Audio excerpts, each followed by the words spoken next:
ॐ अज्ञानतिमिरान्धस्य ज्ञानाञ्जनशलाकया चक्षुरुन्मीलितं येन तस्मै श्रीगुरुवे नमः। श्रीचैतन्यमनोभीष्टं स्थापितं येन भूतले स्वयं रूप कदा मह्यं ददाति स्वपदान्तिकं। वन्देऽहं श्रीगुरो श्रीयुतापदकमलं श्रीगुरून् वैष्णवांश्च श्रीरूपं सुग्रजातं सहगण रघुनन्दितं तं सजीवं साद्वैतं सावधूतं परिजनसहितं कृष्णचैतन्यदेवं श्रीराधाकृष्णपदान सहगण ललिता श्रीविशाखान्विताञ्च ममयो विष्णुपदाय कृष्णवेष्टाय भूतले श्रीमते भक्तिवेदान्त स्वामिनिति नामिने नमस्ते सरस्वती देवे गौरवाणी प्रचारिणे निर्विशेष शून्यवादी पाश्चात्य देश तारिणे वंशाकल्पतरुभ्यश्च कृपा सिन्धुभ्येव च पतितानां पावनेभ्यो वैष्णवेभ्यो नमो नमः। गदाधरमहं वन्दे माधवच्चनन्दन महाभावस्वरूपं श्रीचैतन्यभिन्नरूपिणां नम महावदन्नाय कृष्णप्रेमपदायते कृष्णाय कृष्णचैतन्यनाम्ने गौरतीश नमः। हे कृष्ण करुणा सिंधु दीनबंधु जगत्पते गोपेश गोपिका कंद राधा कंद नमस्ते तप्त कांचन गौरांगी राधे वृंदावनेश्वरी विश्वभानुसुते देवी प्रणमामि हरे प्रिये नीलाचल निर्वासाय निताय परमात्मने बलभद्र सुभद्र जगन्नाथाय ते नमः। जय श्री कृष्ण चैतन्य प्रभु नित्यानंद श्री अद्वैत गदाधर शिवसति गौरभक्तवृंद। हरे कृष्ण कृष्ण कृष्ण हरे हरे हरे राम राम राम हरे हरे। ओम नमः भगवते वासुदेवाय। ओम नमः भगवते वासुदेवाय। ओम नमः भगवते বাসুদেবায়। আমরা মহারাজের কাছ থেকে ধারাবাহিকভাবে শ্রবণ করছি শ্রী চৈতন্য চরিতামৃত মধ্যলীলা তৃতীয় অধ্যায়। আমরা 159 নম্বর শ্লোক পর্যন্ত শ্রবণ করেছিলাম, আজকে 160 নম্বর শ্লোক থেকে। সেই দিন হইতে শচী করে নরন্দন, ভক্তগণ লইয়া প্রভু করে না ভোজন। অদ্বৈত আচার্য প্রভুর গৃহের সতীমাতা যেদিন এলেন সেই দিন থেকে তিনি রন্ধন করেছিলেন এবং সমস্ত ভক্তদের নিয়ে মহাপ্রভু ভোজন করেছিলেন। তো মহাপ্রভু মায়ের হাতে রান্না খেতে খুব পছন্দ করতেন। হম সেজন্য হরে মহাপ্রভু। কৃষ্ণ। হ্যাঁ, হরি বল। প্রভু একটু ক্ষমা করবেন, আমার মনে হয় এর আগে মঙ্গলময় প্রভু 188 নম্বর শ্লোক পর্যন্ত আহ, পাঠ করে রেখেছিলেন, তারপর থেকে পড়লে একটু ভালো হতো না? মহারাজ তো 160 পর্যন্ত পড়ছিল, 59 পর্যন্ত। ও আচ্ছা। আচ্ছা, ঠিক আছে ঠিক আছে। না, সেটা ঠিক আছে। আচ্ছা।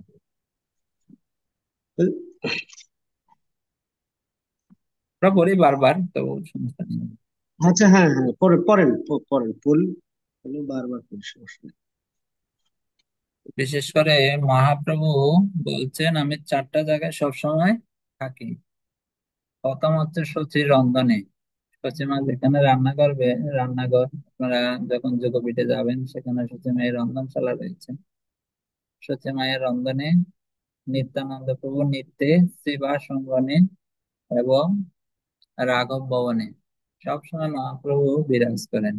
এখানে আমরা দেখতে পাচ্ছি সচিমা অদ্বৈত আচার্যের গৃহে যাওয়ার পরে মহাপ্রভুর জন্য রান্না করেছিলেন এবং সবার জন্য। দিনে আচার্যের প্রীতি প্রভুর দর্শন, রাত্রে লোক দেখে প্রভুর নিত্য কীর্তন। দিনের বেলা অদ্বৈত আচার্য প্রভু মহাপ্রভুকে দর্শন করে অত্যন্ত কি হয়েছেন, আনন্দিত হয়েছিলেন। আর রাত্রের বেলা সমস্ত দর্শনার্থীরা যখন আসে তখন চৈতন্য মহাপ্রভু কি করেন, কীর্তন শুনতেন এবং নিত্য দর্শন করতেন। চৈতন্য মহাপ্রভু অদ্বৈত আচার্য প্রভুর প্রীতিপূর্ণ আচরণ দেখতেন এবং রাত্রিবেলা তারা চৈতন্য মহাপ্রভুর কীর্তন শুনতেন এবং নিত্য দর্শন করতেন। কীর্তন করিতে প্রভুর সর্ববাবুদয়, স্তম্ভ কম্প পুলকাশ্রু গদ গদ হয়। কীর্তন করতে করতে চৈতন্য মহাপ্রভু স্তম্ভ, কম্প, পুলক, অশ্রু, গদগদ, প্রলয় আদি সমস্ত ভাবের উদয় হয়। এই অষ্টসাত্ত্বিক যে বিকার রয়েছে, বিকারগুলো হচ্ছে এগুলো: স্তম্ভ, কম্প, পুলক। আহ, ভক্তি রসামৃত সিন্ধুতে গ্রন্থে আহ প্রলয়ের বর্ণনা করে বলা হয়েছে, এ সময় সুখ ও দুঃখ উভয় চেষ্টা থেকে জ্ঞান নিরস্ত হয়। এই প্রকার প্রলয়ে ভূমিতে পতন আদি অনুভব সমূহ দেখা যায়। হর্ষ, ক্রোধ, বিষাদ আদি থেকে বিনা প্রযত্নে চোখে যে জল পড়ে তাই পুলকাশ্রু।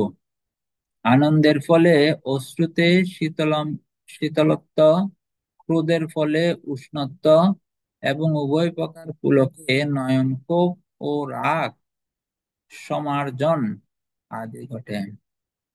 কনে কনে পরে প্রভু আশা রখাইয়া, দেখি সচি মাতা কহে রোদন করিয়া। মাঝে মাঝে মহাপ্রভু কি করছেন, আষাঢ় খেয়ে পড়তেন, আর তা দেখে সচি মাতা কি করছেন, হ্যাঁ, উচ্চস্বরে কান্নাকাটি করছেন, রোদন করছেন। শূন্য হইল হেন বাসু, নিমাইয়ের ফলে বর, আহা আহা করে বিষ্ণু পাশে মাগে বর। এইভাবে শূন্য হয়ে যাচ্ছে নিমাইয়ের দেহটা। এভাবে করে কি করছেন, বর প্রার্থনা করছে বিষ্ণুর কাছে মা শচী দেবী। বাল্যকাল হতে তোমার যে কইল সেবন, তার এই ফল মোরে দেহ নারায়ণ। যে কালে নিমাই পরে ধরণীর উপরে, ব্যথা যেন নাহি লাগে নিমাইয়ের শরীরে। আমার মনে হচ্ছে যে এইভাবে আষাঢ়কে পড়ার ফলে নিমাইয়ের শরীর চূর্ণ বিচূর্ণ হয়ে যাচ্ছে। তিনি যখন ক্রন্দন করতে করতে শ্রী বিষ্ণুর কাছে প্রার্থনা করেছিলেন, হে ভগবান, হ্যাঁ, শিশুকাল থেকে আমি তোমার সেবা করেছি, তার বিনিময়ে আমি তোমার কাছে কিছু প্রার্থনা করি যে নিমাই যখন মাটির উপর পড়ে তখন যেন তার শরীরে কোনো ব্যথা না লাগে। এই মত শচী দেবী বাৎসল্যে বিহ্বল, হর্ষ ভয় ধন্যভাবে হইল বিকল। এভাবে চৈতন্য মহাপ্রভুর প্রতি বাৎসল্য রসে বিহ্বল হয়ে সচী মাতা হর্ষ, ভয়, দন্য আদি ভাবের দ্বারা আবিষ্ট হয়ে বিকল হলেন। তাৎপর্য, এই শ্লোক কয় এই শ্লোক কয়টি থেকে জানতে পারা যায় যে শ্রী নীলাম্বর চক্রবর্তীর কন্যা সচী দেবী শিশুকাল থেকে শ্রী বিষ্ণুর আরাধনা করতেন। ভগবদ গীতায় বলা হয়েছে, প্রাপ্য পুণ্য গীতা লোকানুসৃতা শাশ্বতী সমা সুচিতাম শ্রীমতা গেহে যুগবস্থা অভিজায়তে। তো বহুকাল স্বর্গলোকে নানান রকম সুখ ভোগ করার পর বস্ত্র যোগীরা ধর্মপরায়ণ পবিত্র পরিবারে অথবা ঐশ্বর্যশালী সম্ভ্রান্ত পরিবারে জন্মগ্রহণ করেন। সতীমাতা ছিলেন সিদ্ধ, নিত্য সিদ্ধ ভগবত পার্ষদ। তিনি ছিলেন মা যশোদার অবতার। তিনি নীলাম্বর চক্রবর্তীর গৃহে জন্মগ্রহণ করেছিলেন এবং নিরন্তর শ্রীকৃষ্ণের সেবায় নিযুক্ত ছিলেন। পরবর্তীকালে তিনি শ্রী বিষ্ণু অর্থাৎ স্বয়ং শ্রীকৃষ্ণ চৈতন্য মহাপ্রভু কে তার পুত্র রূপে লাভ করেন এবং তার আবির্ভাবের পর থেকে তার সেবা করেন। এটি হচ্ছে নিত্যসিদ্ধ পার্ষদের স্মৃতি। তাই ছিল নরোত্তম দাস ঠাকুর গেয়েছেন, গৌরাঙ্গের সঙ্গী গণে নিত্য সিদ্ধ পরিমনে। প্রতিটি ভক্তের জানা উচিত যে চৈতন্য মহাপ্রভু সমস্ত পার্শ্বদরা, তার পরিবার বর্গ, বন্ধু বান্ধব এবং অন্যান্য সমস্ত পার্শ্বদরা সকলে নিত্য সিদ্ধ। কোন নিত্য সিদ্ধ জীব কখনোই ভগবানের সেবা বিস্মৃত হন না, তাই সর্বদাই পরমেশ্বর ভগবানের সেবায় নিযুক্ত থাকেন।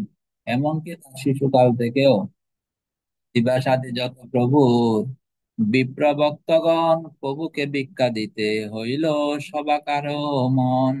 শিবাসাদি চৈতন্য মহাপ্রভুর যত ব্রাহ্মণ ভক্ত ছিলেন, তাদের সকলে চৈতন্য মহাপ্রভুকে ভোজন করাতে ইচ্ছা হলো।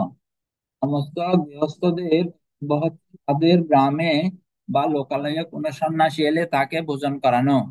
ভারতবর্ষে এই প্রথা আজও প্রচলিত আছে। কোন সন্ন্যাসী গ্রামে এলে সমস্ত গৃহস্থরা একে একে তাদের গৃহে তাকে নিমন্ত্রণ করেন। যতদিন সন্ন্যাসী সেই গ্রামে থাকেন ততদিন তিনি সেই গ্রামের অধিকারীদের পারমার্থিক তত্ত্বজ্ঞান দান করেন। অর্থাৎ সন্ন্যাসী যদিও সর্বত্র ভ্রমণ করতে থাকেন, কিন্তু তার থাকা খাওয়া কখনোই কোনো অসুবিধা হয় না। অদ্বৈত আচার্য প্রভু যদিও চৈতন্য মহাপ্রভুর প্রসাদের সমস্ত আয়োজন করেছিলেন, তবু নবদ্বীপ শান্তপুরের অন্যান্য ভক্তরাও তাকে ভিক্ষা করাবার বাসনা করেছিলেন।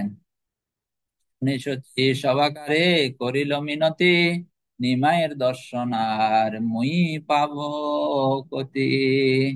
ভক্তদের এই প্রস্তাব শুনে সতীমাতা বললেন, আর কতদিনে আমি এই নিমাইয়ের দর্শন পাবো? তোমার সবার শনে হবে অন্যত্র মিলন, মুই অবাগিনীর মাত্র এই দর্শন। সতীমাতা বললেন, তোমাদের সকলের সঙ্গে নিমাইয়ের অন্যত্র মিলন হবে, কিন্তু এই অবাগিনী আমার সঙ্গে তার কি আর কখনো সাক্ষাৎ হবে? এই একবার মাত্র আমি তার দর্শন পেলাম। যাবৎ যাবৎ আচার্য গৃহে নিমাইরে অবস্থান, মুহি ভিক্ষিম সবাকারে মাগধান। সতীমাতা সমস্ত ভক্তদের আবেদন করছেন, ভিক্ষা চাচ্ছেন। আপনাদের সকলের কাছে আমার একমাত্র অনুরোধ, নিমাই যতদিন অদ্বৈত আচার্য প্রভুর গৃহে থাকবে ততদিন যেন আমি তার জন্য রন্ধন করতে পারি। মা আকুল ভাবে কি করছেন, প্রার্থনা করছেন। আমাদের মাতাজিদের এটা বিশেষ গুণ। হ্যাঁ, সবাইকে কি করেন, রান্না করে প্রসাদ খাওয়াতে চান।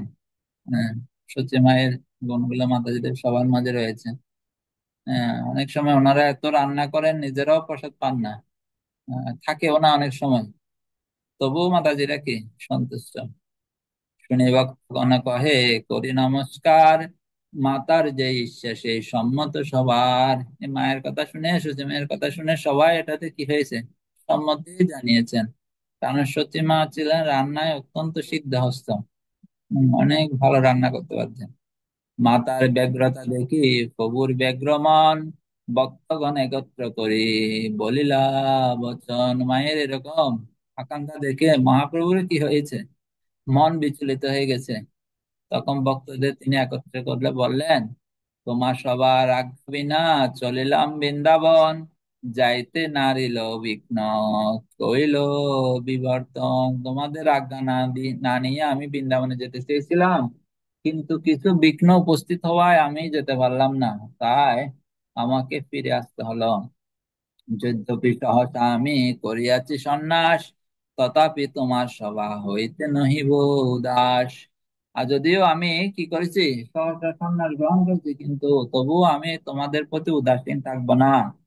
তোমার সব না সারিব যাবৎ আমি জীব, মাতারে তাবৎ আমি সারিতে নারী। এগুলো হচ্ছে সিলেটি ভাষা। তোমার সব না সারিব যাবৎ আমি জীব, মাতারি তাবত আমি সারিতে নারী। যতদিন আমি এই পৃথিবীতে থাকবো ততদিন আমি কখনো তোমাদের ছাড়বো না, এবং আমার মাকেও কি করবো না, ছাড়তে পারবো না। সন্ন্যাসীর ধর্ম নহে সন্ন্যাস করিয়া, নিজ জন্মস্থানে রহে কুটুম্ব লইয়া। সন্ন্যাস গ্রহণ করার পর নিজের আত্মীয় স্বজন পরিবেষ্টিত হয়ে জন্মস্থানে বাস করা, এটা সন্ন্যাসীর উচিত নয়। কেহ যেন এই বলি না করে নিন্দন, এই যুগ যাতে রহে দুই ধর্ম। তো সন্ন্যাসেরও যেন ধর্ম থাকে, এবং জাগতিক যেটা আমাদের যে রয়েছে সেটাও যেন প্রতিষ্ঠিত হয়। এমন একটি ব্যবস্থা করো যাতে তোমাদের না ছাড়তে হয়, আর সে আত্মীয় স্বজন বন্ধু বান্ধবদের সঙ্গেও থাকার জন্য লোকেরা যেন নিন্দা না করে। শুনিয়া প্রভুর এই মধুর বচন, শশীপাশ আচার্য আদি করিল গমন। চৈতন্য মহাপ্রভুর এই মধুর বাণী শুনে অদ্বৈত আচার্য প্রভু শ্রীমুখ সমস্ত ভক্ত সচিমাতার কাছে গেলেন। প্রভুর নিবেদন তারে সকল কহিল, শুনি সচি জগৎ মাতা কহিতে লাগিল। চৈতন্য মহাপ্রভুর আবেদন যখন তারা সচিমাতাকে গিয়ে বললেন, তখন জগৎ জননী সচিমাতা বলতে লাগলেন, দেহ যদি ইহা রহে তবে মোর শোক,